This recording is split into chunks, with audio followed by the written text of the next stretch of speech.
મિતેશભાઈ ભગવાનના પગે પડી ગયા છે અને પ્રાર્થના કરી છે કે અમારો આ બિઝનેસ કંઈ પણ પ્રોબ્લેમ વગર ચાલુ થઈ જાય. હેલો મિત્રો, હું આવ્યો છું સુરતમાં મેં એક નવો બિઝનેસ ચાલુ કર્યો છે જે ચાલુ થયા પહેલાં સીલ થઈ ગયો છે. એને ચાલુ કર્યા 2 દિવસ થયા હતા અને સીલ થઈ ગયો. સીલ થવાનું કારણ હું આ વિડીયોની લાસ્ટમાં તમને બતાવીશ. તો હું રૂમ પરથી ચાલીને નીકળ્યો છું કેમ કે આજે મારી બસંતી એક ભાઈ લઈ ગયા છે.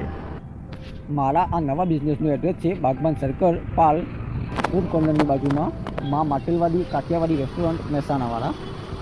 તમે જોઈ શકો છો મારી આ રેસ્ટોરન્ટને સીલ વાગી ગયો છે. મિતેશભાઈ તો મસ્ત ઘોડા વેચી ઊંઘ્યા છે અને કિરણભાઈ મોબાઈલથી ચોટ્યા છે. તો હું ચાય પીને રેડી થઈ ગયો અને મિતેશભાઈ પ્રાર્થના કરે છે ભગવાન જોડે કે આજે રેસ્ટોરન્ટને સીલ વાગ્યું છે તે ખુલી જાય જલ્દીથી જલ્દી. કિરણભાઈ તો કંઈ પણ ટેન્શન વગર પગ ઉપર પગ ચલાવીને મસ્ત બેસા છે. તો અમે લોકો રેડી થઈ ગઈને નીકળી ગયા એસએમસી પ્રોસેસ માટે રાજકોટ.